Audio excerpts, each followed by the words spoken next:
오늘 이 시간 하나님께서 우리를 예배의 자리로 부르십니다. 함께 걷는 성도 여러분, 우리의 도움은 어디에 있습니까?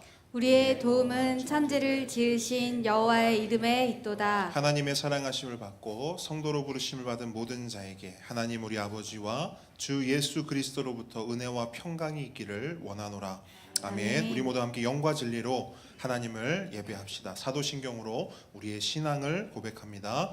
전능하사 천지를 만드신 하나님 아버지를 내가 믿사오며 그 외아들 우리 주 예수 그리스도를 믿사오니 이는 성령으로 잉태하사 동정녀 마리아에게 나시고 본디오 빌라도에게 고난을 받으사 십자가에 못 박혀 죽으시고 장사한 지 사흘 만에 죽은 자 가운데서 다시 살아나시며 하늘에 오르사 전능하신 하나님 우편에 앉아 계시다가 저리로서 산자와 죽은 자를 심판하러 오시리라. 성령을 믿사오며 거룩한 공회와 성도가 서로 교통하는 것과 죄를 사하여 주시는 것과 몸이 다시 사는 것과 영원히 사는 것을 믿사옵나이다. 아멘. 아멘. 할렐루야. 아멘. 아멘. 오늘은 우리가 좀 새로운 찬양을 함께 좀 배우면서 또 고백하기를 원하는데요. 제목이 뭐냐면 주의 자녀로 산다는 것은 이라는 찬양이에요. 저랑 따라해 볼까요? 주의 자녀로 산다는 것은.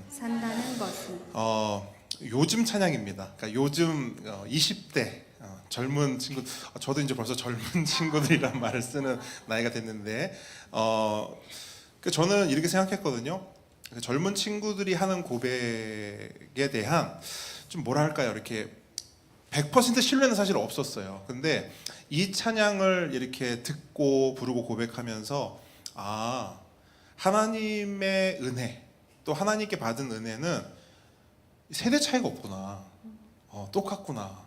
똑같구나. 그래서 이 찬양을 그냥 우리 성도님들과 함께 고백하고 싶었어요. 그래서 이 찬양을 고백하면서 멜로디를 뛰어넘어서 그 가사가 주는, 우리에게 주는 메시지들을 우리 마음에 좀 새기고 또 그 고백을 주님 앞에 기도하는 마음으로 좀 함께 고백했으면 좋겠다, 이런 생각이 들었습니다.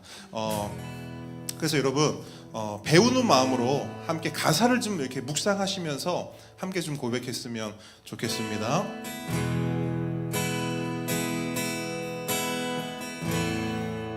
주의 자녀로 산다는 것은, 주의 자녀로 산다는 것은 불가운데로 걸어가는 것, 그 속에서 신실하게 날 지키시는 그 손길을 경험하는 것, 주의 자녀로 산다는 것은 바다 위로 걸어가는 것, 바다 위로 걸어가는 것, 내 온몸을 덮쳐오는 폭풍 속에서 잠잠히 주 바라보는 것, 때론 물 가운데 휩싸일 때도, 폭풍 가운데 무너질 때도 주님 내 곁에 함께 하시네. 가장 가까이에 함께 하시네.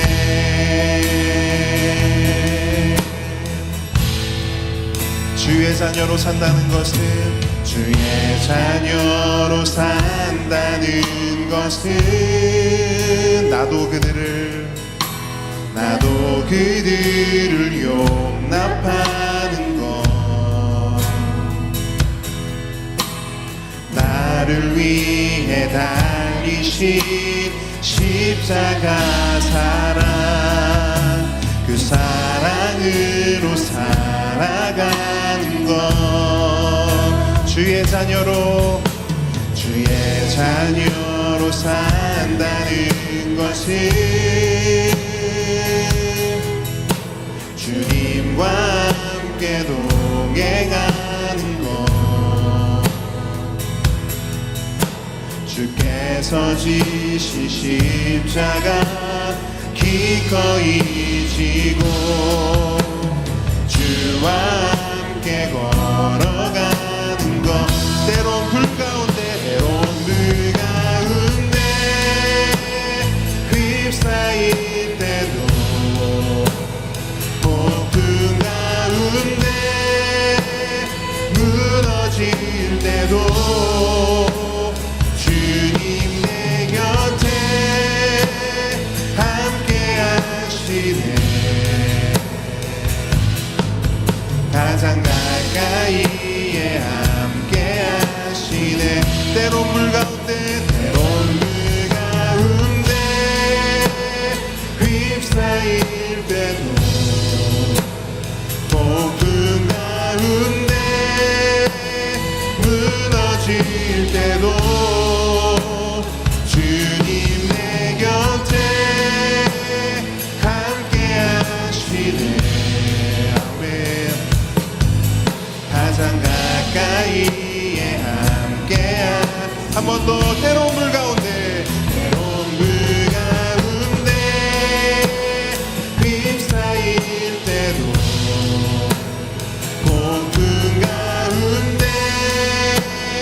무너질 때도 주님 내 곁에 함께 하시네. 가장 가까이에 함께 하시네. 가장 가까이에 함께 하시네. 가장 가까이에 함께 하시네. 할렐루야. 아멘. 우리 주님께서 정말 가장 가까이 함께 하시는 줄 믿습니다. 아멘. 아멘. 우리 시간 우리가 가장 가까이 또 우리 안에 또 함께 하시는 그 주님을 우리가 박수 치면서 함께 찬양하기를 원하는데요. 우리 이렇게 고백했으면 좋겠어요. 예수님만이 우리의 소망 되십니다. 아멘이십니까? 아멘. 아멘. 우리의 소망 되시는 주님을 우리의 목소리 높여 박수 치면서 함께 고백하겠습니다.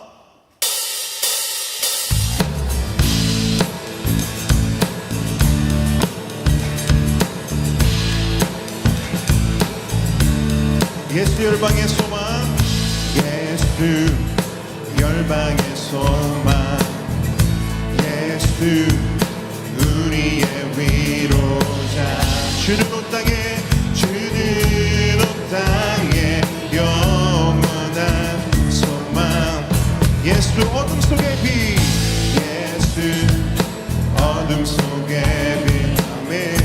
예수 변함없는 주님. 주는 온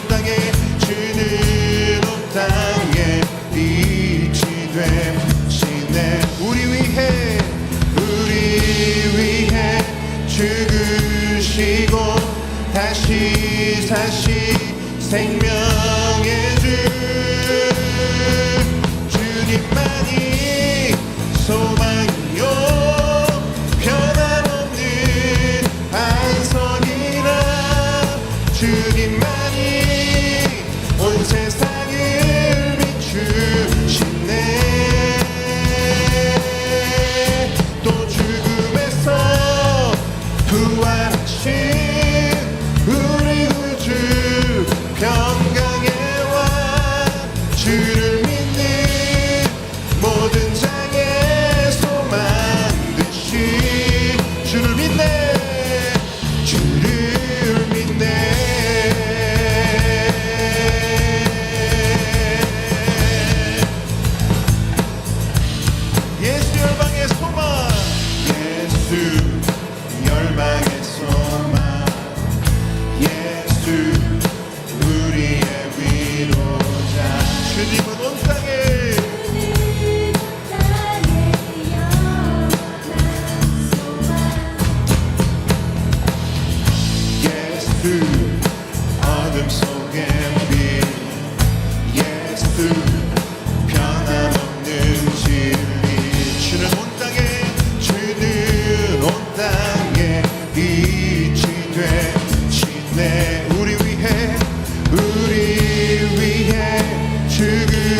죽으시고 다시 사신 생명 목소리 높여 우리 위해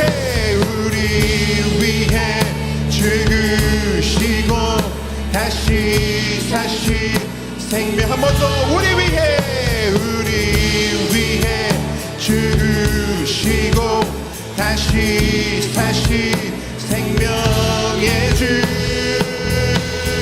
주님만이 소망이요 변함없는 반석이라 주님만이 온 세상을 비추시네 또 죽음에서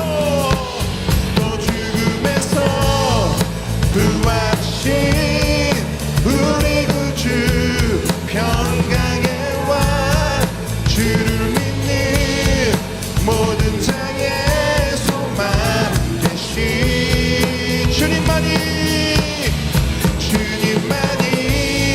소망이요 변함없는 반석이라 주님만이 온 세상을 비추시네 아멘 또 죽음에서 부활하신 우리 구주 평강의 왕 주를 믿는 모든 자의 소망 되신 주를 믿네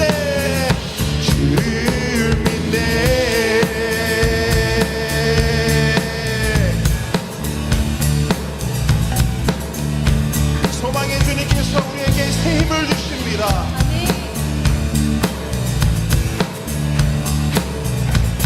믿음으로 고백합니다. 새 힘 얻으리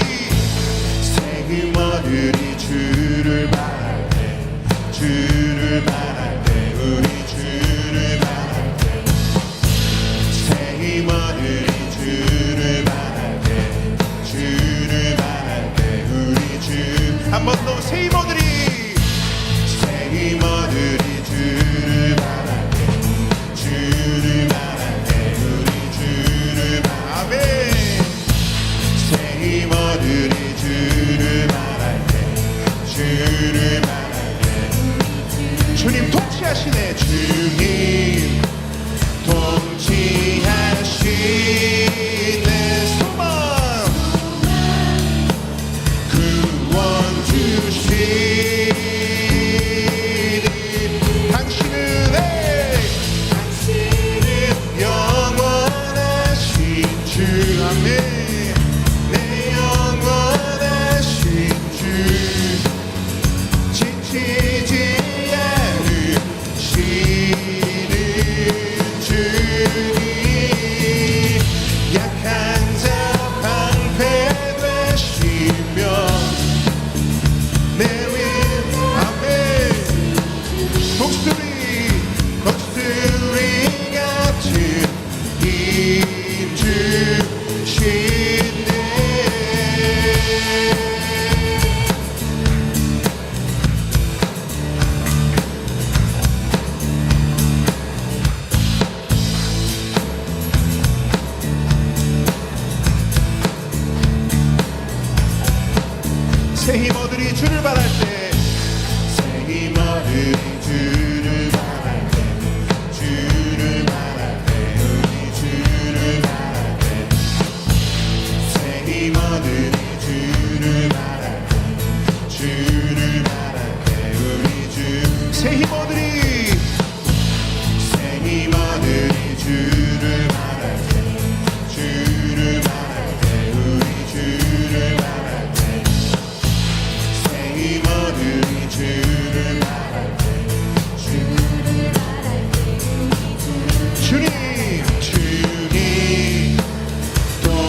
새 힘을 주시는 주님을 찬양합니다.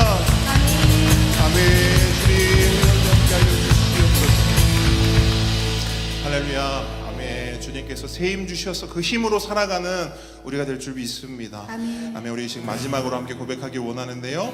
우리 아까 앞서 배웠던 그 찬양 한 번 더 함께 고백하기를 원합니다.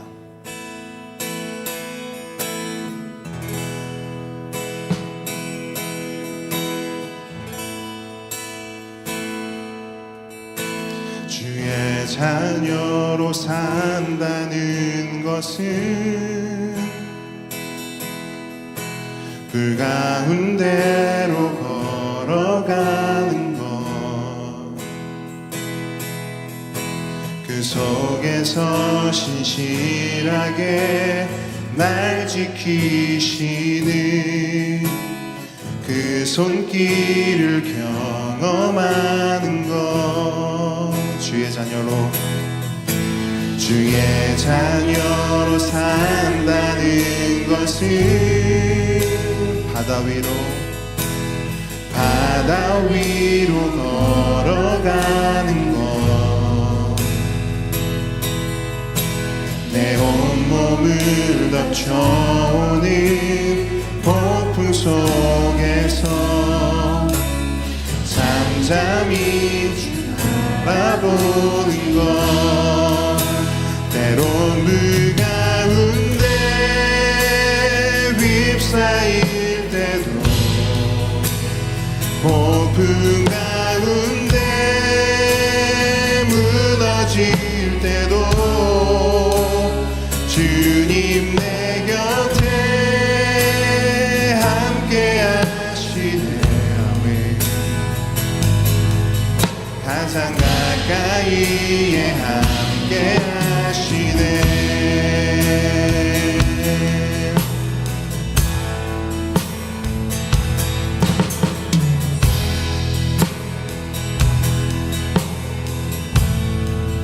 주의 자녀로 산다는 것은, 주의 자녀로 산다는 것은 나도 그들을 용납하는 것, 나를 위해 달리신 십자가 사랑, 그 사랑으로 살아가는 것. 주의 자녀로 산다는 것은 주님과 함께 동행하는 것, 주께서 지신 십자가 기꺼이 지고 주와 함께 걸어가는 것, 때론 물 가운데 휩싸일 때도, 폭풍 가운데 무너질 때도 주님 내 곁에 함께 하시네. 가장 가까이에 함께, 때론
가장 가까이에 함께 하시네 가장 가까이에 함께 하시네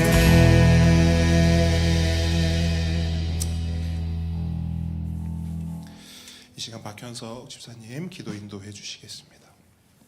너는 내 하나님 여호와의 성민이라. 내 하나님 여호와께서 지상 만민 중에서 너를 택하여 자기 기업의 백성으로 삼으셨느니라. 아멘. 이유 없이 값 없이 오직 은혜로 우리를 택하시고 구원하신 여호와 하나님을 찬양합니다. 멀고 먼 곳에 계신 눈 마주치지 못할 무서운 신이 아니라 아버지라 부르게 하시며 가장 가까운 자리에서 독생자마저 기꺼이 내어주신 뜨겁고 끝없는 사랑에 그저 감사할 뿐입니다. 그럼에도 일상에서 알게 또는 모르게 주님을 멀리하고 내 뜻대로 살아왔음을 회개합니다. 용서해 주십시오. 오늘 예배를 통해 다시 마음을 돌이켜 주님께로 향하겠습니다. 주님, 성경 통독이 시작되었습니다. 성도에게 전하시는 말씀을 통해 하나님을 영화롭게 하고 영원토록 주를 즐거워하는 함께 걷는 성도 되길 원합니다. 명절 연휴에 신앙을 두고 가족들과 갈등을 겪지 않게 해주십시오. 어쩔 수 없이 마주해야 할 상황이라면 주께서 지혜를 주십시오. 주님의 자녀된 우리가 믿지 않는 가족에게 그리스도의 편지가 되게 해주십시오. 큰 보배, 작은 보배, 컴패션 보배들, 그리고 멀리 부모를 따라 복음을 전하고 있는 선교사님 가정의 자녀들을 축복해 주십시오. 예배를 통해 마음판에 새겨진 하나님의 말씀이 보배들이 미래를 이끌어갈 것을 믿습니다. 속한 곳에서 하나님 나라를 세우고 사회를 이끌어가는 리더로 성장하게 해주십시오. 말씀을 전하시는 담임 목사님과 가르치시는 전도사님께 큰 은혜를 부어주십시오. 지혜를 주셔서 말씀 연구가 날로 탁월해지길 원합니다. 영육간의 강건함을 주셔서 사역에 지치지 않게 해주십시오. 주님, 말씀을 듣습니다. 들을 귀를 허락해 주시고 말씀이 일상과 만날 때 큰 힘을 얻게 해주십시오. 간구한 모든 것 예수님 이름으로 기도드립니다. 아멘. 십계명 함께 고백하겠습니다. 제1은 너는 나 외에는 다른 신들을 내게 두지 말라. 제2는 너를 위하여 새긴 우상을 만들지 말고 또 위로 하늘에 있는 것이나 아래로 땅에 있는 것이나 땅 아래 물속에 있는 것에 어떤 형상도 만들지 말며 그것들에게 절하지 말며 그것들을 섬기지 말라. 제3은 너는 내 하나님 여호와의 이름을 망령되게 부르지 말라. 제4는 안식일을 기억하여 거룩하게 지키라. 제5는 내 부모를 공경하라. 제6은 살인하지 말라. 7은 간음하지 말라. 8은 도둑질하지 말라. 9는 내 이웃에 대하여 거짓 증거하지 말라. 10은 내 이웃의 집을 탐내지 말라. 아멘. 오늘 주님께서 우리에게 주신 하나님 말씀은 요한복음 11장 28절로 37절 말씀입니다.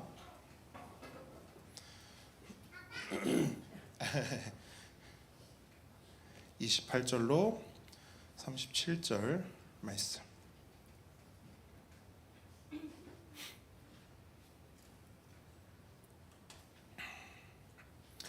저희 한 절씩 읽고요. 37절 마지막 말씀을 한 목소리로 읽도록 하겠습니다. 28절 제가 먼저 읽습니다.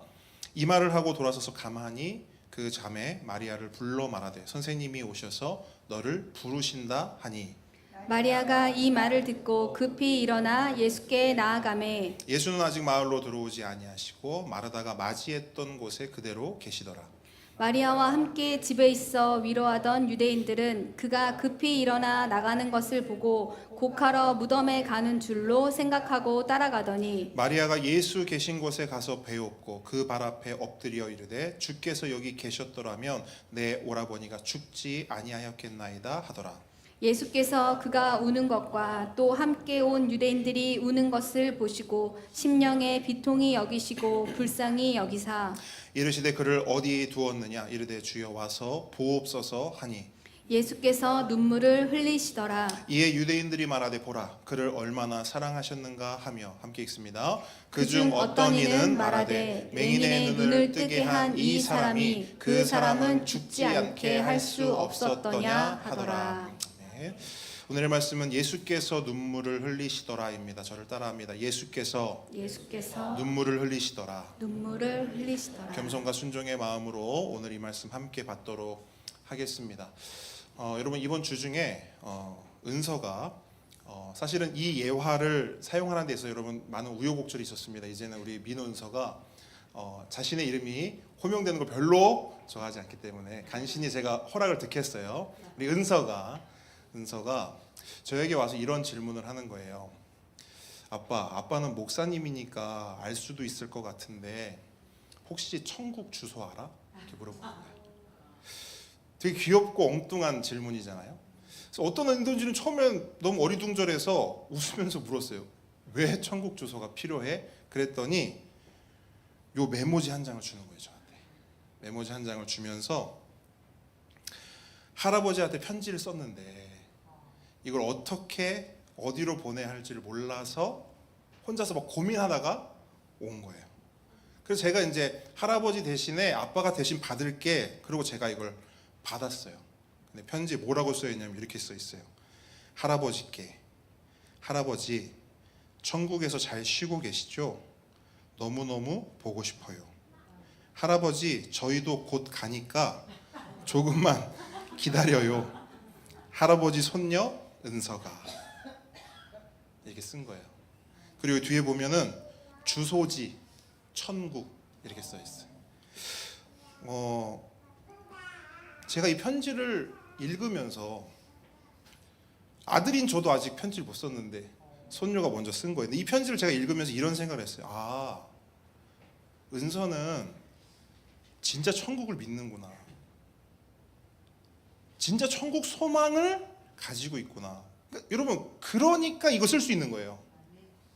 그리고 또 하나, 굉장히 짧은 편지지만요, 이 짧은 글 안에 우리 모든 그리스도인들이 이 땅을 살아갈 때 가져야 할 아주 중요한 삶의 방식과 태도가 녹아져 있다는 사실이에요.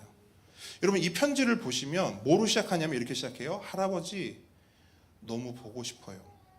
여러분, 이 문장 안에 그리움과 슬픔이 그대로 담겨 있어요. 할아버지 너무 보고 싶어요. 실제로 여러분 이 편지를 주고요, 은서가 펑펑 울었어요. 그러니까 할아버지 너무 보고 싶어요 하는 이 문장 안에 은서의 그 그리움과 슬픔이 가득 담겨 있는 거예요. 여러분, 우리 삶도 그렇지 않습니까? 우리 삶에도 얼마나 많은 슬픔이 있습니까? 끝이 보이지 않는 고난, 남몰래 흘려야 되는 눈물이 얼마나 많아요. 이렇듯 우리 삶에는 정말 많은 슬픔과 눈물이 있다는 거예요. 그런데 중요한 건 이 편지가 눈물과 슬픔으로 끝나지 않는다는 거예요. 뭐라고 써 있냐면 할아버지 저희도 곧 가니까 조금만 기다리세요. 여러분, 이 담담한 고백으로 이 슬픔을 넘어서는 천국 소망을 이야기하고 있는 거예요.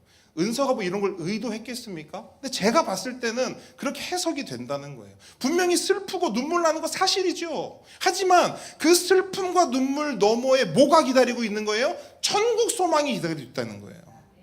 오늘 이 자리에도요, 눈물과 슬픔으로 가득한 그런 시간을 지나는 분이 분명 계실 겁니다. 아무에게도 말하지 못하는 그 고난의 터널을 통과하는 분이 분명 계실 거예요. 하지만 여러분, 분명히 기억하십시오. 예수 그리스도를 믿는 자의 삶은요, 절대로 눈물로 끝나지 않습니다.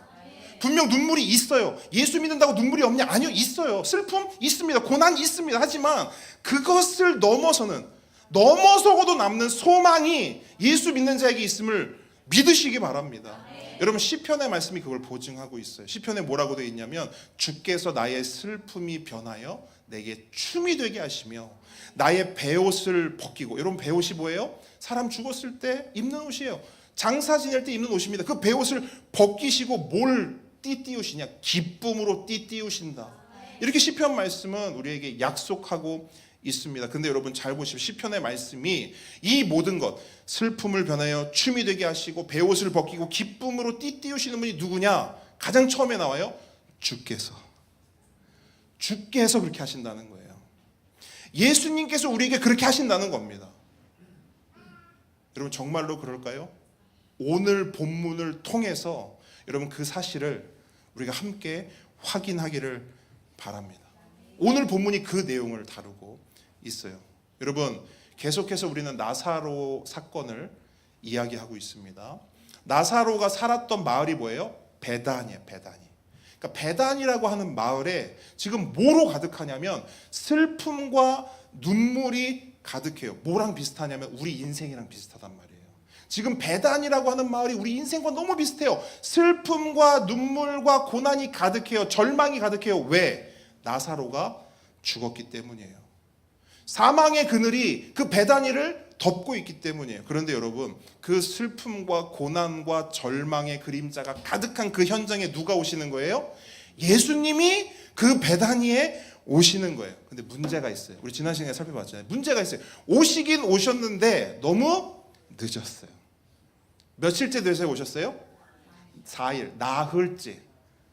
나흘은 뭐라 그랬어요? 완전한 죽음, 완전한 사망. 아무것도 할 수 없는 거예요. 누가 와도. 시신은 이미 부패하기 시작했고, 의학적으로도 과학적으로도 모든 것이 다 끝나버린 그 시간, 모든 가능성이 제로가 된 그 절망적인 상황 가운데 예수님이 오신 거예요. 근데 우리가 지난 시간 살펴봤듯이 예수님이 오셔서 누굴 먼저 만나시죠? 마르다, 그렇죠? 마르다를 만났어요. 그리고 마르다의 반쪽짜리 믿음, 반쪽짜리 신앙을 온전한 믿음으로 끌어올리셨어요. 그리고 나서 이제 예수님이 뭘 하시느냐? 본문 28절 함께 한번 읽어볼까요? 본문 28절 시작. 이 말을 하고 돌아가서 가만히 그 자매 마리아를 불러 말하되 선생님이 오셔서 너를 부르신다 하니. 아멘. 자, 동생 마리아에게 가서 예수님이 오셨다는 소식을 전하게 합니다. 그러니까 뭐냐면 여러분 지금 이야기의 흐름이 지난주에는 바톤이 마르다에게 있었어요. 그런데 이번 주는 그 바톤이 누구에게로 넘어가는 거예요? 마리아에게로 이제 넘어가는 거예요. 그러니까 예수님이 마리아를 부르시는 겁니다. 그렇게 예수님께서 마리아를 부르셨을 때 그럼 마리아는 어떻게 반응하는가? 29절 말씀 함께 읽습니다. 시작. 마리아가 이 말을 듣고 급히 일어나 예수께 나아가매. 아멘. 자, 여기서 여러분 요 짧은 한 구절 말씀에서 핵심되는 단어가 뭐냐면 급히 일어나예요. 표시할 수 있는 분들 한번 표시해 보세요. 급히 일어나.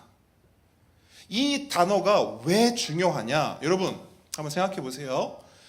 마리아는 지금 어떤 상태예요? 어떤 상황? 누구를 잃었어요? 오빠를 잃었어요.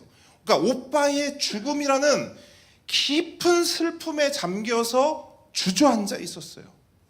그러니까 마리아는 어쩌면 꼼짝할 힘이 없었을 거예요. 일어서거나 움직일 의지가 없었을 수도 있어요. 그런데 그런 절망 가운데, 슬픔 가운데, 그런 무기력 가운데 있던 그녀를 벌떡 일으켜 세운 한 이름이 있는 거예요. 누굽니까? 예수님. 저는요, 이 말씀을 묵상하면서 이거를 우리 성도님들하고 꼭 나눠야겠다. 여러분, 이게 얼마나 큰 은혜인 줄 아세요? 아무리 큰 슬픔과 아무리 큰 절망이 나를 짓눌러도 예수님이라는 그 이름 하나만으로 내가 일어설 수 있다? 내가 살아날 수 있다? 여러분 이게 진짜 은혜인 줄 믿으시기 바랍니다. 여러분 이게 진짜 은혜. 이것이야말로 우리가 예수 믿으면서 누리는 가장 큰 특권이라고 봐요. 저는 가장 큰 특혜. 여러분 우리의 삶이 얼마나 고단합니까? 수많은 문제 앞에서 우리가 얼마나 자주 주저앉습니까? 그럴 때 우리는 일어서기 위해서 나를 일으켜줄 무언가를 필사적으로 찾습니다. 여러분 잘 생각해 보세요. 여러분들이 주저앉아 있을 때 여러분이 뭘 하냐면 필사적으로 찾아요. 지푸라기라도 잡는 심정으로 찾는단 말이에요. 그래서 어떤 사람은 사람을 찾습니다. 좋은 사람. 좋은 사람이 뭐냐? 나를 일으켜줄 사람. 어떤 사람은요, 맛있는 음식을 찾아요. 맛있는 음식. 또 어떤 사람, 요즘에는 진짜 이거 많이 찾는데 어떤 사람들은요 넷플릭스나 유튜브를 찾습니다. 거길로 도피해버려요. 물론 이런 것들이 좋은 사람, 맛있는 음식, 여러 가지 미디어들이요 우리를요 일으켜 주기도 합니다. 근데 문제가 뭐냐? 잠깐이라는 거예요. 일으켜 주기는 하는데, 위로해 주기는 하는데 아주 잠깐 위로하고 가버려요. 우리의 몸과 마음과 영혼을 깊은 곳에서부터 근본적으로 일으켜 세워주지를 못한다는 거예요. 그런 것들은. 여러분, 저 역시도 여러분들과 똑같이 주저앉을 때가 있습니다. 몸과 마음을 넘어서 정말 영혼까지 탈탈탈 털릴 때가 있어요. 그래서 저도 한동안은 뭘 했느냐, 사람들을 만나러 다녔어요. 사람들과 함께 캠핑도 가고 등산도 가고 바다에도 가고 그랬습니다. 그리고 그 좋은 사람들과 함께 맛있는 것도 먹고 그렇게 했어요. 그때 맛있는 걸 얼마나 많이 먹었는지 지금 이렇게 된 겁니다. 그때 또 영화도 보고요, 드라마도 보고요, 게임도 하고요. 여러분들이 해보신 거 저도 다 해봤습니다. 근데 경험해 보신 분들은 아실 거예요. 방금 제가 열거한 이 모든 것들이요, 평상시에는, 그러니까 웬만할 때는 힘이 되기도 하고 우리의 몸과 마음을 리프레시 시켜주기도 합니다. 근데 여러분, 진짜 힘들 때가 있잖아요. 진짜 힘들 때가 있단 말이에요. 그러면 그때는 어떻게 되는 줄 아세요? 아무리 좋은 사람이라도 만나기 싫어요. 아무리 맛있는 음식이라도 손대고 싶지도 않아요. 뭐 넷플릭스? 무슨 뭐 대단한 노미네이트된 영화? 그거 볼 힘도 없단 말이에요. 에너지 자체가 없단 말이에요. 그럴 때가 있단 말입니다. 그럼 그때 뭘 어떻게 해야 되는가? 여러분, 저도 처음에는 뭘 어떻게 될지 모르겠더라고요. 그런 때가 되면. 그래서 저는 어떻게 했냐면 그냥 멍하니 있었어요. 그 멍하니 있었더니요, 멍해지더라고요. 멍해지니까 멍해지더라고요. 무슨 말이냐면 하염없이 깊은 무기력 가운데로 쭉 떨어지는 거예요.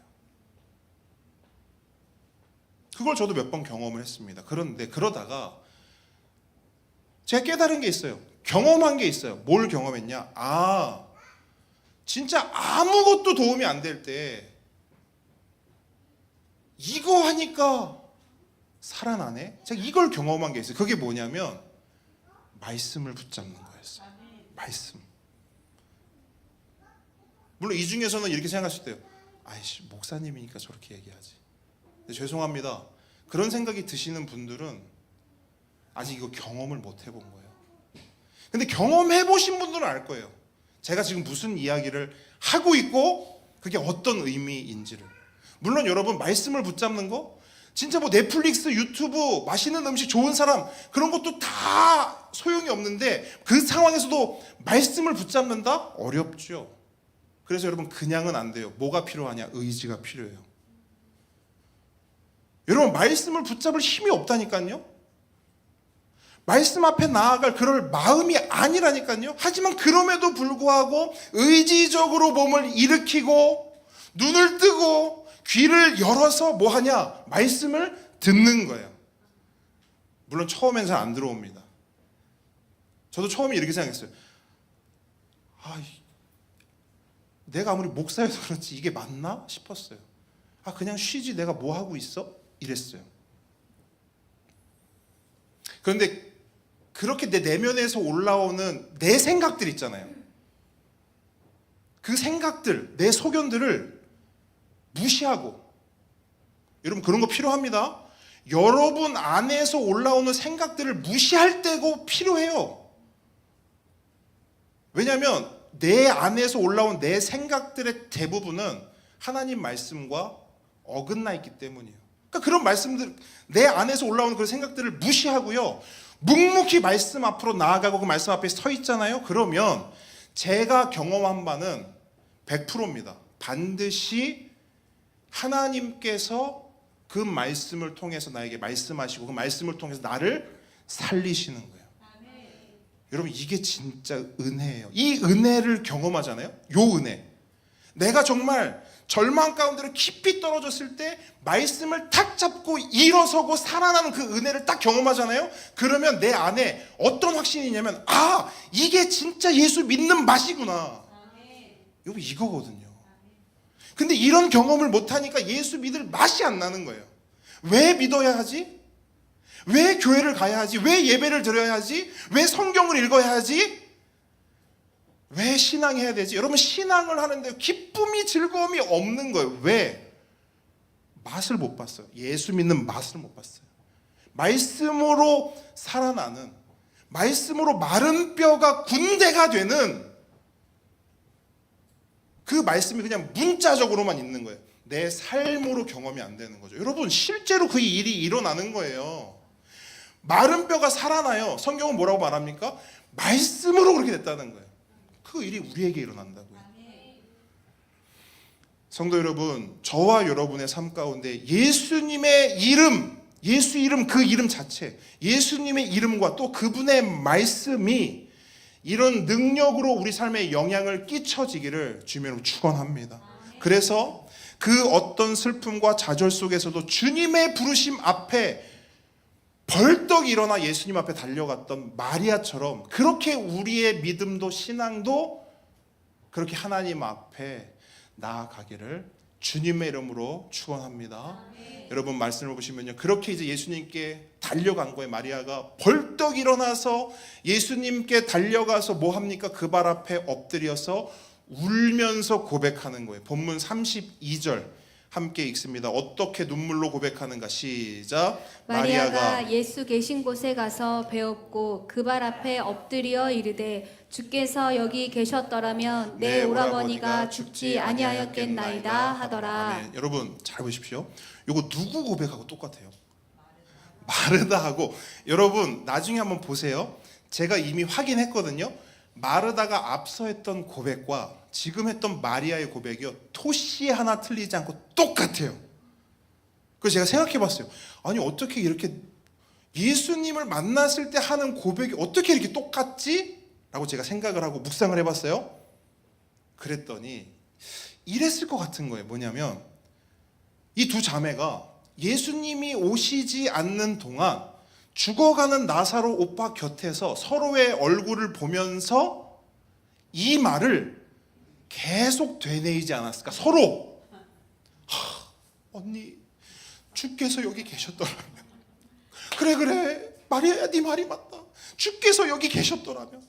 그리고 있다가 또 한 시간 있다가 오빠가 막 더 아파. 그럼 아이고, 주께서 여기 계셨더라면. 이거를 무한 반복하지 않았을까?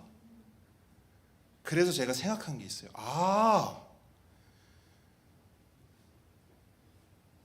신앙에 전염력이라는 게 있구나. 신앙의 전염력. 다른 말로 해볼게요.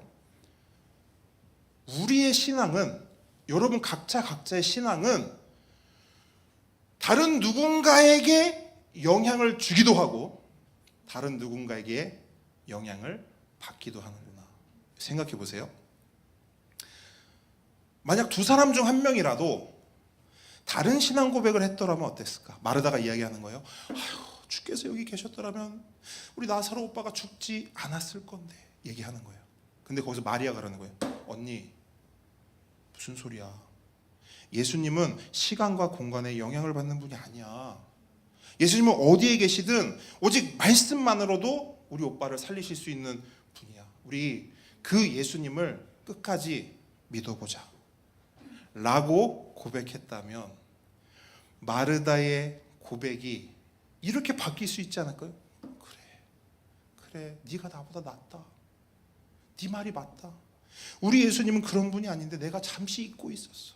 우리 네가 말한 그 예수님, 말씀만으로 죽은 자를 일으키시는 그 예수님, 우리 끝까지 믿어보자 라고 예수님이 오시지 않는 내내 그런 신앙의 고백을 주고받았다면 아마도 예수님이 도착하셨을 때 이 두 자매의 고백은 저는 완전히 바뀌어 있지 않았을까라는 생각을 해보는 거예요. 어떻게 고백했을까? 백부장처럼 고백하지 않았을까? 예수님, 굳이 집까지 오실 필요 없이 그냥 거기서 말씀만 하십시오. 그러면 나흘이 지났어도 5일이 지났어도 한 달이 지났어도 우리 오빠 나사로 나을 것, 살아날 것 우리는 믿습니다. 라고 토시 하나 틀리지 않고 예수님 앞에서 고백하지 않았을까 라는 생각을 해본 거예요. 여러분 다시 한번 말씀드립니다. 우리의 신앙은요, 다른 누군가에게 영향을 주기도 하고 영향을 받기도 합니다. 좋은 것도 영향을 주고받고요, 나쁜 것도 영향을 주고받습니다. 근데 진짜 안타까운 게 뭔지 아세요? 제가 목회를 하면서 경험한 많은 분들이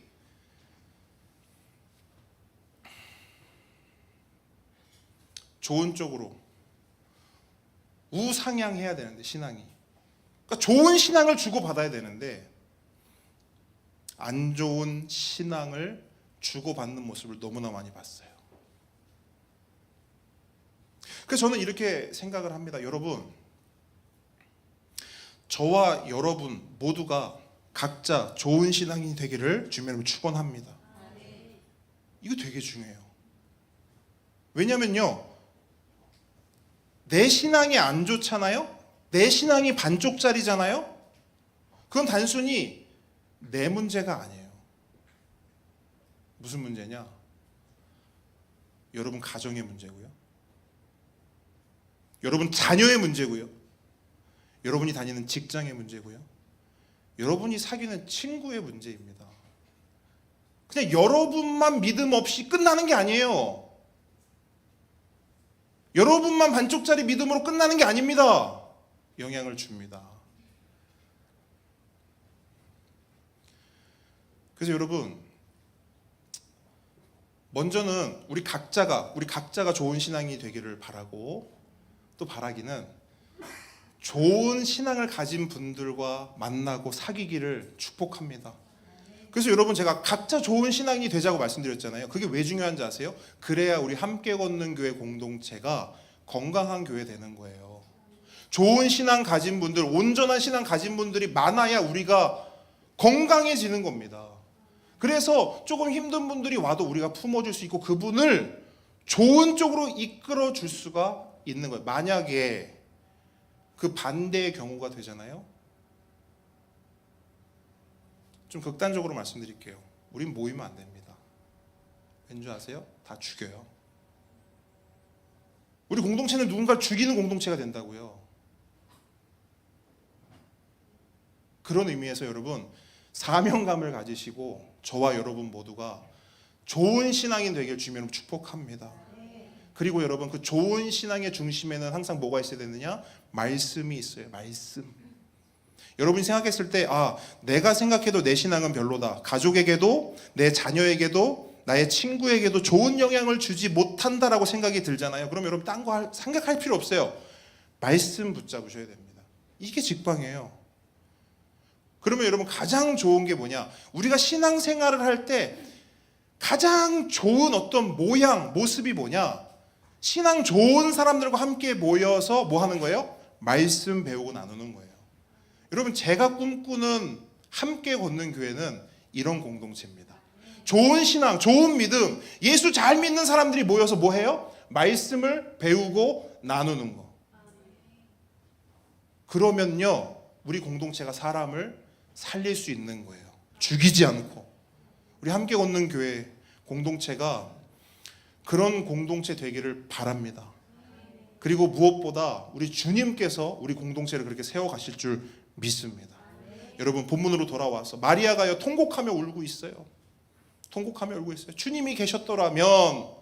그런데 여러분, 그 통곡을 들으신 예수님이 어떻게 반응하십니까? 33절 함께 읽습니다. 시작. 예수께서 그가 우는 것과 또 함께 온 유대인들이 우는 것을 보시고 심령의 비통이 여기시고 불쌍히 여기사. 아멘. 자, 예수님이요, 두 가지의 매우 격한 감정으로 반응하세요. 첫째는 심령의 비통이 여기셨고요, 둘째는 불쌍히 여기셨습니다. 먼저 비통이 여기다를 한번 보도록 하죠. 이 말은요, 비통이 여기다. 여러분, 어떤 이미지가 떠오르세요? 예수님이 막 비통이 여기셨대요. 어떤 이미지예요? 기쁨이에요, 슬픔이에요? 슬픔이죠. 근데 여러분 여기서 말하는 그 예수님이 가졌던 슬픔은요, 단순한 슬픔이라기보다는 이 속에서부터, 우리 손이 맞죠? 단전에서부터 끌어올려지는 격분과 분노를 말해요. 한마디로 예수님은 지금 분노하고 계신 거예요. 마리아와 함께 온 유대인들의 그 통곡을 보면서 예수님은 분노하고 계시는 거예요. 왜 분노하시는가? 죽음의 권세를 보고 분노하시는 거예요. 그러니까 죽음의 권세 앞에 엎드러져서 통곡하는 그들을 보시며 그 죽음의 권세에 대한 거룩한 분노를 표출하시는 겁니다. 그럼 예수님이 왜 이토록 분노하시는가? 여러분 생각해 보십시오. 인간이 왜 죽게 되었습니까? 뭐 때문에 죽게 되었어요? 죄 때문에.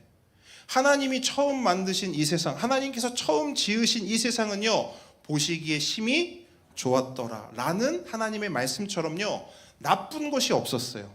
죽음이 있었을까요? 죽음이 없었어요. 그런데 인간의 죄 때문에 죽음이 들어와 하나님의 형상인 인간을 파괴하고 사랑하는 사람들을 갈라놓으며 통곡하게 만든 것입니다. 예수님은 바로 이 참혹한 현실 앞에서, 이 죽음 앞에서 거룩한 분노를 터뜨리신 거예요. 이게 예수님의 첫 번째 감정적 반응입니다. 두 번째 반응은 뭐냐? 불쌍히 여기셨대요. 여러분 누구를 불쌍히 여기셨을까요? 네? 누구를 불쌍히 여기시고, 여러분 잘 보셔야 돼요.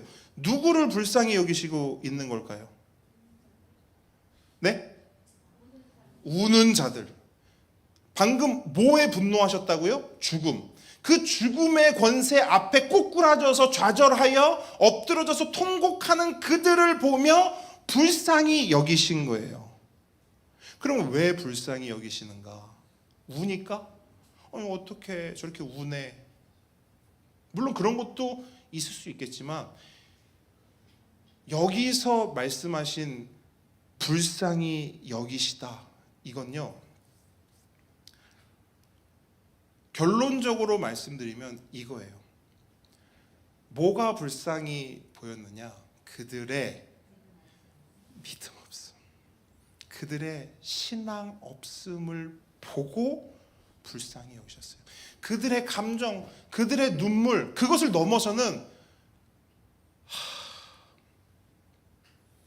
부활이요 생명이신 예수님이 왔음에도 불구하고, 바로 눈앞에 서 있음에도 불구하고 그분을 알아보지 못하고 그 앞에 엎드러져서 조금의 소망도 없이 통곡하며 우는 그 무지, 그 불신앙, 그 믿음 없음을 예수님은 불쌍히 여기고 계신 겁니다.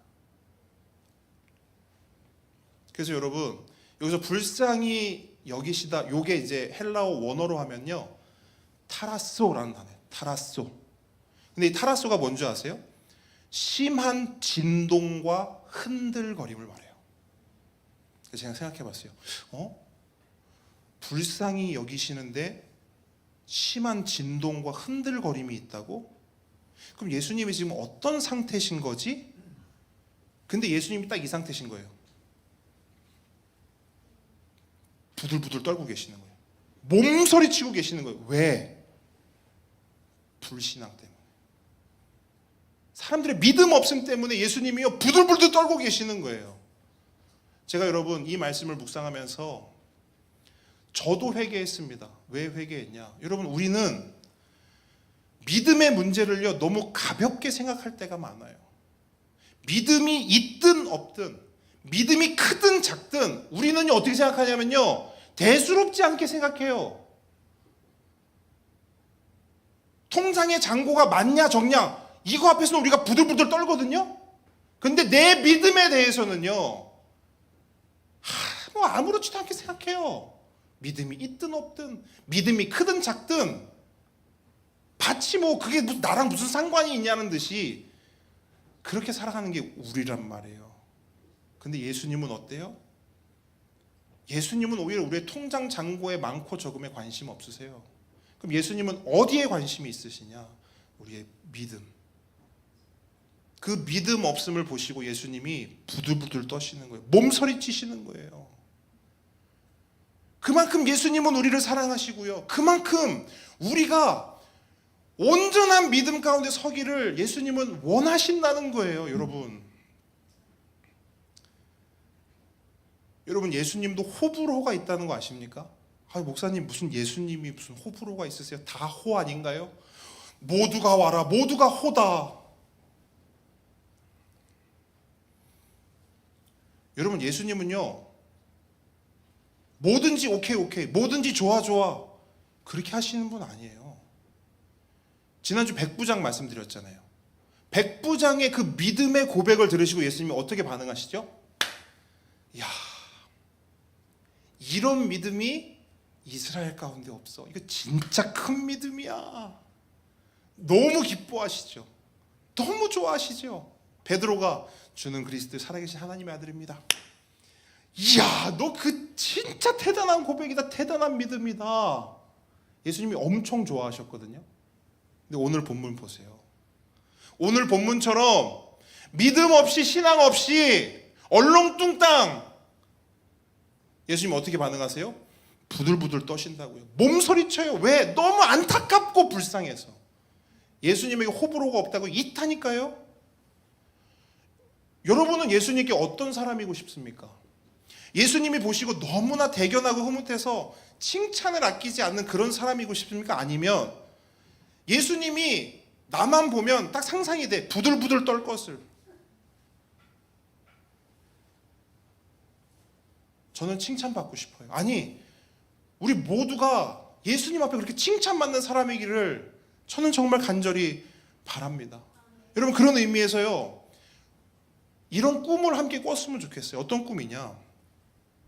지금은 비록 내가 예수님을 안타깝게 하고 예수님을 부들부들 떨게 하는 그런 사람이지만 속히 하루빨리 예수님의 마음을 흐뭇하게 하고 예수님께 칭찬받는, 용원 땅 가운데, 부산 땅 가운데 이런 믿음을 본 적이 없다라고 칭찬받는 그런 사람이 되면 좋겠다. 여러분, 이 꿈이 우리 모두의 꿈이길 바랍니다. 근데 여러분, 놀라운 게 뭔지 아세요? 이 꿈을 갖잖아요. 이 꿈은요, 내가 성취하고 이루는 게 아니에요. 내가 꿈을 이 안에 품잖아요. 그럼 그 꿈은요, 예수님이 이루어 가세요. 왜냐? 그 내 꿈이 예수님의 꿈이기 때문이에요. 아멘이십니까? 그러니까 이런 거는 사실은 어떻게 보면 기도도 필요 없는 거예요. 꿈을 꾸면 예수님이 오케이, 같이 이루어보자. 이 꿈이 저와 여러분에게 있었으면 좋겠습니다. 그래서 여러분, 제가 방금 말씀드린 요 관점이 있잖아요. 요 관점. 예수님은 어떻게 해서든 우리를 온전한 신앙으로 끌어올리기 원하신다라고 하는 이 관점으로 지금부터 보셔야 돼요. 34절 앞부분 보세요. 34절 앞부분. 예수님이 뭐라고 말씀하시냐면, 이르시되 그를 뭐래요? 어디 두었냐? 뭐 물어보시는 거예요? 나사로가 묻힌 장소를 물으시는 거예요. 그러니까 우리는 알 수 있어요. 지금 나사로의 무덤가에 갔어요, 안 갔어요? 아직 안 갔어요. 그러니까 근처까지는 왔는데 아직 그곳에 가진 않은 거예요. 그래서 이제 예수님이 물으시는 겁니다. 나사로가 어디 묻혀 있니? 물으시는 거예요. 자, 여러분께 질문. 예수님은 이거를 몰라서 물으시는 거다. 1번. 2번은 예수님이 아심에도 다른 어떤 의도가 있어서 물으신 거다. 2번. 어떤 겁니까? 네? 2번입니다. 예수님은 당연히 알고 계시죠. 근데도 의도를 가지고 물으시는 거예요. 왜 물으시냐? 그 의도가 저는 여기 있다고 생각하거든요. 말씀 쭉 올라가서 15절 보세요. 15절 말씀 한번 같이 읽겠습니다. 15절 시작. 거기 있지 아니한 것을 너희를 위하여 기뻐하노니 이는 너희로 믿게 하려 함이라. 그러나 그에게로 가자 하시니. 아멘. 여러분, 제가 매주마다 이 말씀 계속 말씀드려요. 그만큼 중요한 말씀이에요. 그러니까 이 나사로 사건, 이 나사로의 죽음과 부활을 이해하는 핵심 키 말씀이 저는 15절이라고 생각하거든요. 그러면 왜 나사로의 무덤 위치를 물으시는가? 분명히 알고 있는데 요건 겁니다. 사람들로 하여금 이제 나사로의 무덤에 주목하게 하시는 거예요. 그리고 그 무덤으로 함께 나아가자고 그들을 초청하시는 거예요. 그들이 누구예요?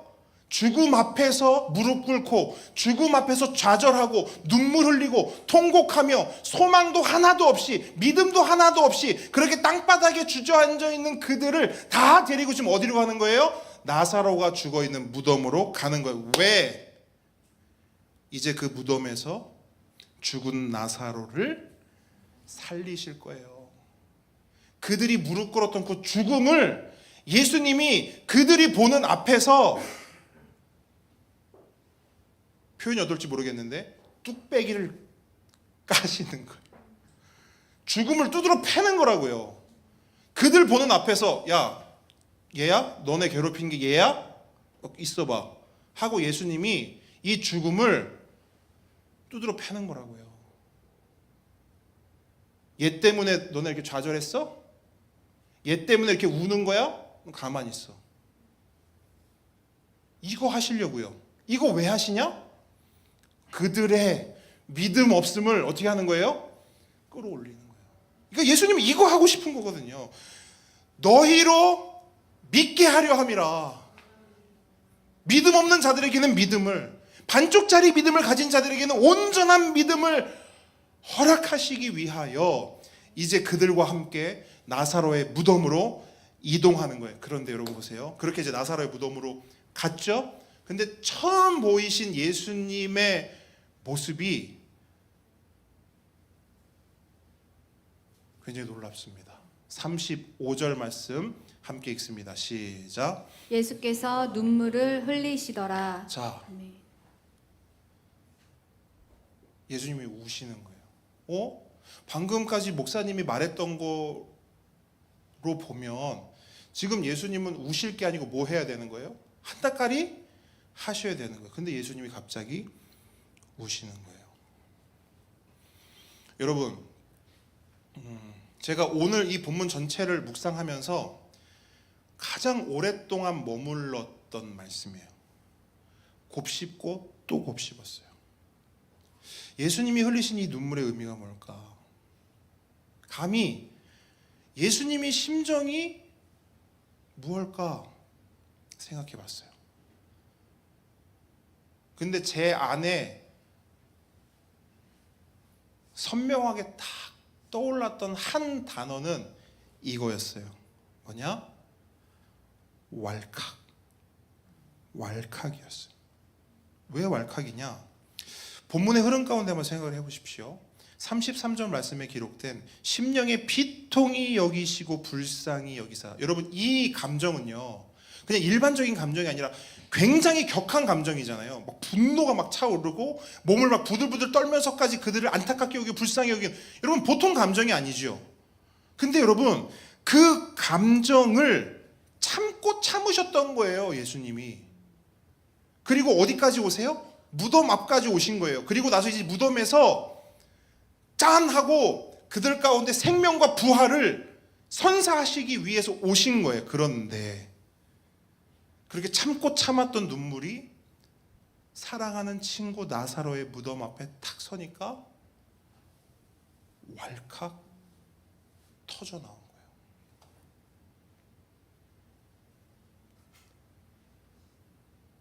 저는 이 장면을 묵상하면서요 얼마나 큰 위로가 됐는지 몰라요.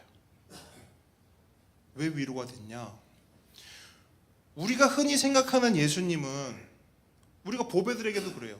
예수님 어디 계셔? 그러면 보통 뭐라고 하죠? 가장 처음에 여기도 있지만 여기도 좋은데 보통 예수님 어디 계셔? 그러면 하나님 보좌 우편에. 보통 이렇게 된단 말이에요. 그래서 느낌이 뭐냐면 너무 멀어요. 근데 여러분, 근데 이 머리가요 단순히 거리적 그런 몸도 있지만 어떤 게 있냐면 뭔가 예수님은 우리랑 뭔가 다르다 이런 거 있잖아요. 근데 제가 이 본문을 묵상하면서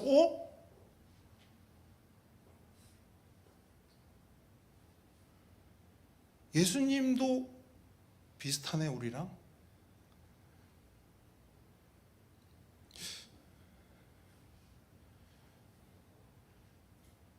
저도 이제 아버지가 가신 지 얼마 안 됐잖아요. 근데 사실은 아버지가 가시기 전에는 멀리 떨어져 있음에도 뭐 아빠가 보고 싶다 사실 이런 거 없었어요. 근데 요즘에는 TV를 보잖아요. 근데 아빠랑 아들이 나와. 근데 그 아빠와 아들 사이에 뭔가 애틋함이 느껴져. 그럼 저 채널 돌려요. 왜냐하면 여기서 울컥해요.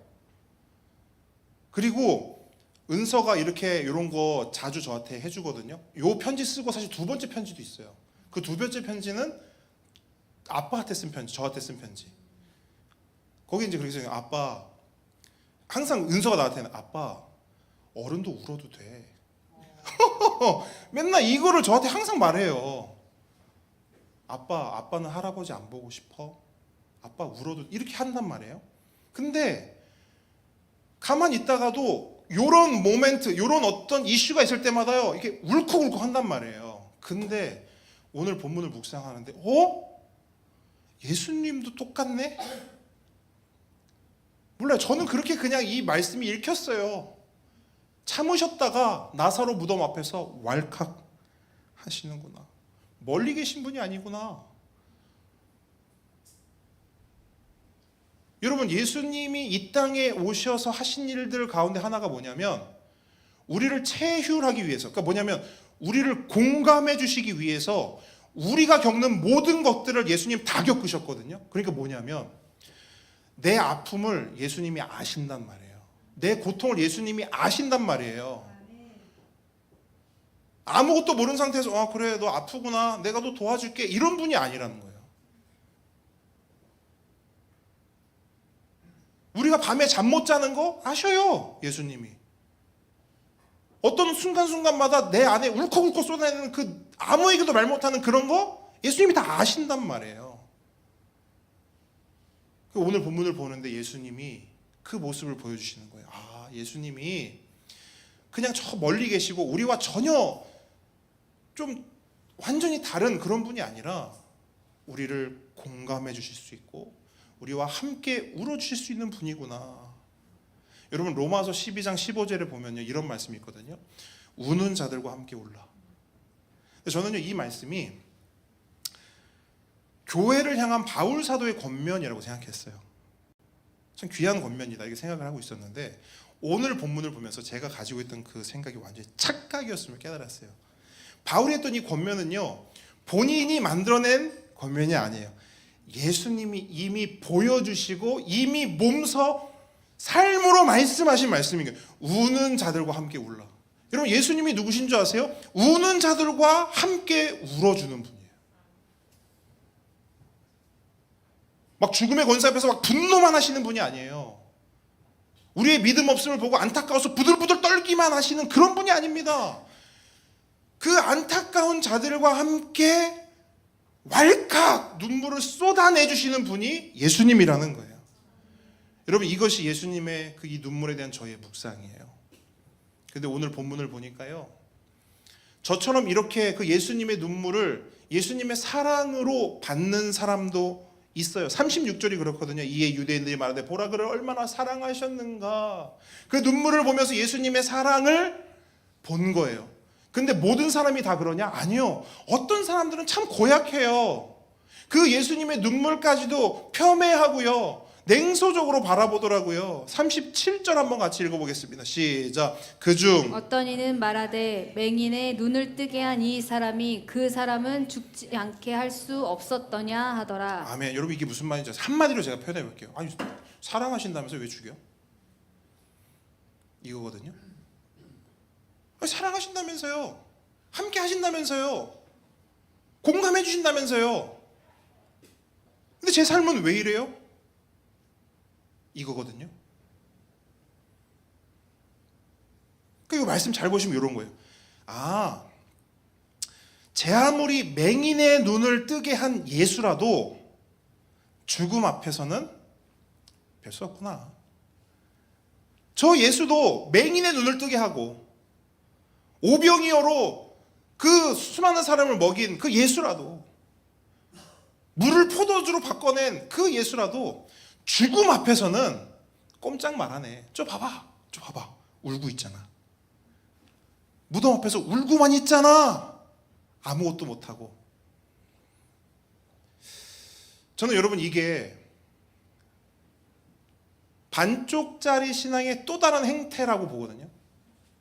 그러니까 예수님의 능력의 일부는 인정해요. 물도 포도주로 바꾸셨지. 우리 성경 말씀에 여러분 여러 가지 있잖아요. 어떤 사람은요, 성경에 있는 말씀을 베스킨 라빈슨처럼 믿어요. 내가 믿고 싶은 것만 믿는단 말입니다. 요거? 예수님 이거 하셨네. 요거? 예수님이 하셨지. 요거?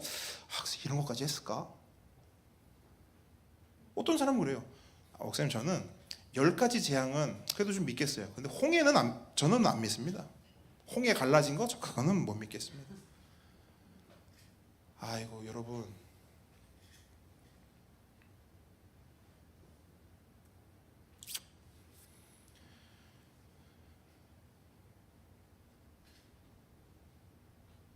우리 삶 속에 여러분 여러 가지 일들이 있잖아요. 여러 가지 문제들이 있잖아요.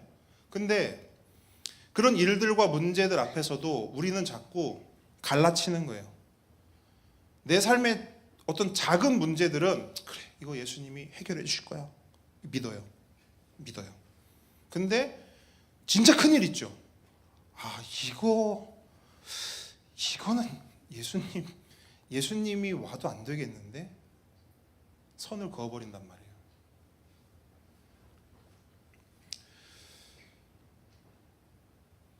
우리는 이 부분에서 분명하게 다시 한번 우리 안에 새겨야 할 것이 있어요. 그건 뭐냐면, 지금 이렇게 냉소적으로 예수님의 눈물을 평가하고 폄훼하는 사람들이 있죠. 지금 이 사람들에게 필요한 건 뭐냐면요, 하나만 알고 둘은 알지 못하는 그 무지를 깨트리는 거예요. 이 사람들은 뭐냐면 예수님이 참 사람인 건 알았어요. 믿었어요. 그러니까 참 사람이라는 의미를 어떻게 받으시면 되냐면 뭔가 특별한 사람이라는 거예요. 야, 저 사람 특별한 사람이야. 대단한 능력을 가지고 있어. 물을 포도주로 바꾸고 오병이어로 수많은 사람들을 먹여. 되게 특별한 사람이지, 놀라운 사람이지, 여기까지만 믿는 거예요. 근데 이 사람들이 하나는 알고 둘은 모르는데 뭘 몰랐냐? 그 예수님이 참 하나님이란 사실은 몰랐어요. 믿지도 않았어요. 이게 굉장히 중요합니다. 물론 오늘은 그 부분까지 다뤄지진 않아요. 하지만 분명한 건 뭐냐면 여러분, 나사로 이야기의 결론은 죽음이 아니라 뭐예요? 생명이라는 거예요. 무덤이 아니라 부활이라는 거예요. 여러분 이게 중요합니다. 그러니까 우리가 지금까지 살펴봤던 나사로의 이야기는요, 전반부예요. 그래서 전반부 이야기의 핵심 키워드를 꼽아보자면 이렇게 되는 거예요. 죽음, 무덤, 슬픔, 눈물, 절망. 이게 나사로 이야기의 전반전입니다. 근데 나사로 이야기에는 분명 후반전이 있죠? 다음 주부터 살펴볼 건데 그 후반전의 키워드가 뭔지 아세요? 생명, 부활, 기쁨, 소망. 역전이에요. 역전됩니다. 근데 이렇게 역전이 가능한 이유가 뭐예요? 여러분 아까 우리 시편 말씀 봤어요? 슬픔을 춤으로, 베옷을 기쁨의 띠로 누가 바꿔주신다고요? 주께서. 여러분 그럼 나사로 이야기의 전반전과 후반전을 완벽하게 역전시키시는 분은 누굽니까? 주께서, 예수님이에요. 그런데 예수님이 이러한 역전을 가능하게 하실 수 있는 이유가 뭔지 아십니까? 예수님은 참 사람이시요 참 하나님이시기 때문입니다. 그리고 그 예수님이 부활이요 생명이시기 때문입니다. 그러므로 성도 여러분, 우리의 인생을 보며 속단하지 마시기 바랍니다. 내 인생은 눈물뿐이구나, 내 인생은 절망뿐이구나, 내 인생은 망했구나 라고 마침표를 찍지 마십시오. 그것은요, 예수 없는 자들, 소망 없는 자들이나 하는 거예요. 그럼 예수 있는 자들, 예수를 소망하고 예수로 꿈꾸는 자들은 어떻게 사는가? 하나님의 역전을 꿈꾸며 사는 거예요. 내 인생의 후반전을 기대하는 겁니다. 은서의 편지처럼, 여러분, 은서의 편지처럼 지금 당장은 할아버지가 너무너무 보고 싶어서 슬퍼요. 하지만 곧 어떻게 돼요? 만나요. 눈물 너머에 소망을 품고 사는 거예요. 여러분, 오늘 말씀을 붙잡고 두 가지를 결단했으면 좋겠습니다. 두 가지 적용점을 말씀드리고 말씀을 마치려고 하는데요. 첫 번째는 여러분, 예수 그리스도를 여러분이 가지고 있는 그 눈물의 자리로 초대하십시오. 오늘 본문 보면요, 나사로가 어디 붙였냐 그랬더니 사람들이 뭐라고 합니까? 주여 오시옵소서, 와서 보옵소서 이야기합니다. 여러분, 이 고백을 예수님께 했으면 좋겠어요. 우리도 더 이상 혼자 그 눈물과 슬픔을 감당하지 마시고요, 슬픔의 자리, 실패의 자리, 좌절의 자리, 그곳 가운데 주여 예수님 와서 보옵소서. 그렇게 여러분, 우리가 기도할 때 주님께서 우리 삶 가운데 찾아와 주시고 공감해 주시고 함께 울어주실 줄 믿습니다. 또 하나 더, 반쪽짜리 믿음을 넘어 온전한 믿음을 구하시기 바랍니다. 나의 생각, 나의 경험, 나의 계획, 나의 한계, 나의 편견, 나의 오해 가운데 예수님을 가두어 두지 마시고, 예수님이 참 사람이요 참 하나님이란 그 사실을, 예수님이 부활이시요 생명이시라는 그 사실을 분명하게 믿고 붙잡고 살아가는 저와 여러분 되기를 주님의 이름으로 축복합니다. 아멘. 우리 함께 찬양하겠습니다.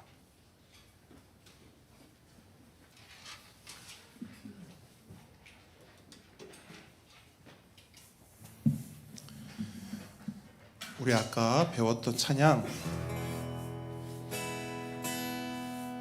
한 번 더 고백하기를 원합니다. 마찬가지로 여러분, 기도하는 마음으로 이 찬양 함께 고백했으면 좋겠어요.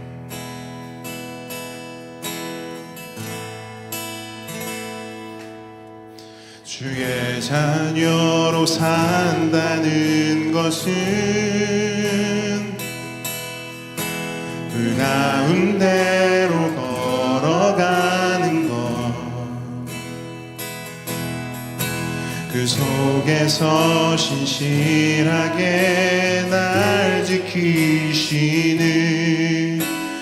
그 손길을 경험하는 것, 주의 자녀로 산다는 것은, 주의 자녀로 산다는 것은 바다 위로 걸어가는 것,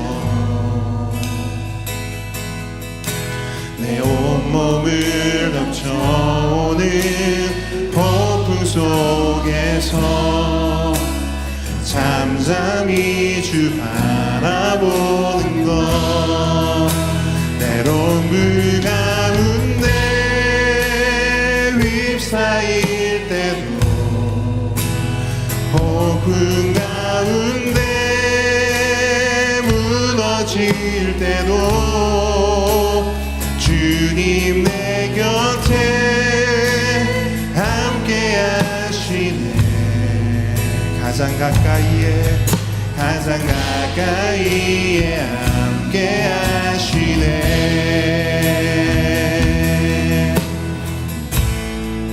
주의 자녀로 산다는 것은, 주의 자녀로 산다는 것은, 나도 그들을 용납하는 것, 나를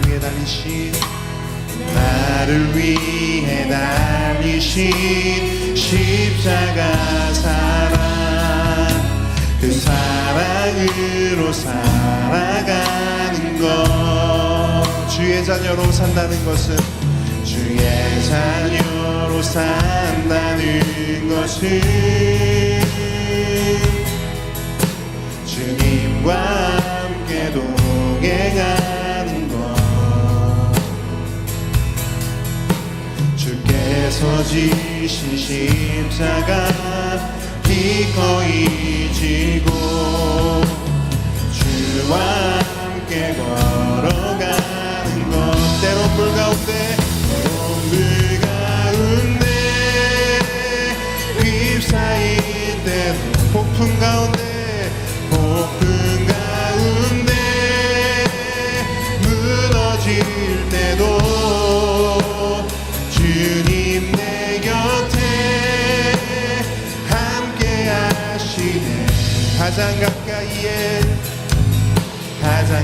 가까이에 함께 하시 때로 물 가운데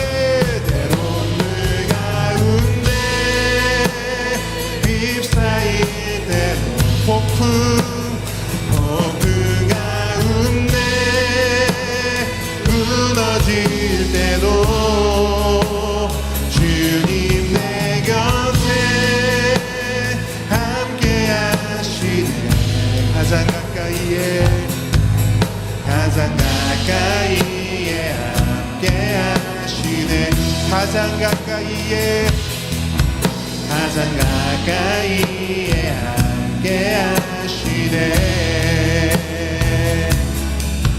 가장 가까이에 함께 하시네. 그것이 함께 기도하기 원합니다. 주님이 가장 가까이 계십니다. 가장 가까이 계셔서 우리를 공감해 주시고 우리와 함께 눈물을 흘려 주십니다. 그런데 여러분, 말씀에서 나눴어요. 예수님은 그냥 우리 옆에 있는 친구처럼 같이 눈물 흘려주고 공감만 해주시는 분이 아닙니다. 우리가 가지고 있는 눈물 흘리는 그 가장 본질적인 문제까지도 해결해 주시고 역전시켜 주실 수 있는 분이 우리 예수님이라는 사실을 믿으시기 바랍니다. 여러분, 그 예수님께 오늘 이 시간 이렇게 기도했으면 좋겠습니다. 주님, 제가 이런 눈물의 골짜기를 지나가고 있습니다. 이런 고난의 터널을 통과하고 있습니다. 주님 아시죠? 도와주십시오. 함께 해주십시오. 주님이 저와 함께 하기 원하시고 저와 함께 하시는 줄을 믿습니다. 우리 시간 주여 한번 부르시고 우리 주님께 간절히 기도하며 나아가겠습니다. 주여!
기도하겠습니다. 기도하실 때 여러분 주보에 있는 함께 기도 제목 기도하기 원합니다. 교회를 위해서 기도해 주십시오. 여러분 또 저와 전도사님 위해서 기도해 주시고 우리 보배들, 우리 사랑하는 보배들 위해 기도해 주시고 선교지와 우리 성도와 이웃을 위해 기도해 주십시오. 우리 한 목소리로 함께 기도하겠습니다.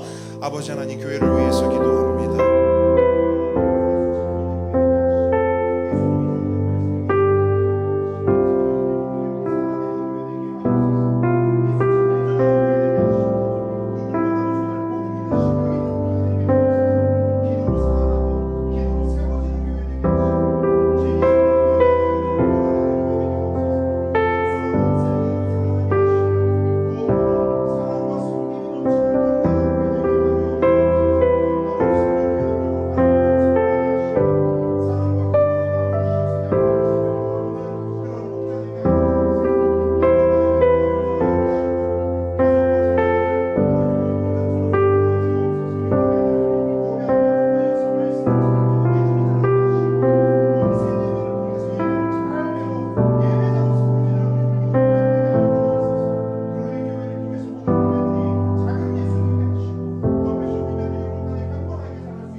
구하신 예수 그리스도 이름으로 기도드립니다. 주기도문 고백합니다. 하늘에 계신 우리 아버지여, 이름이 거룩히 여김을 받으시오며 나라의 임하옵시며 뜻이 하늘에서 이룬 것 같이 땅에서도 이루어지이다. 오늘날 우리에게 일용할 양식을 주옵시고 우리가 우리에게 죄 지은 자를 사하여 준 것 같이 우리 죄를 사하여 주옵시고 우리를 시험에 들게 하지 마옵시고 다만 악에서 구하옵소서. 대개 나라와 권세와 영광이 아버지께 영원히 있사옵나이다. 이제는 우리 주 예수 그리스도의 은혜와 하나님의 사랑과 성령님의 교통하심이 지금 이 자리에 모인 하나님의 모든 자녀 머리 위에 우리 보배들의 삶 위에 지금으로부터 영원까지 함께 있을지어다. 아멘.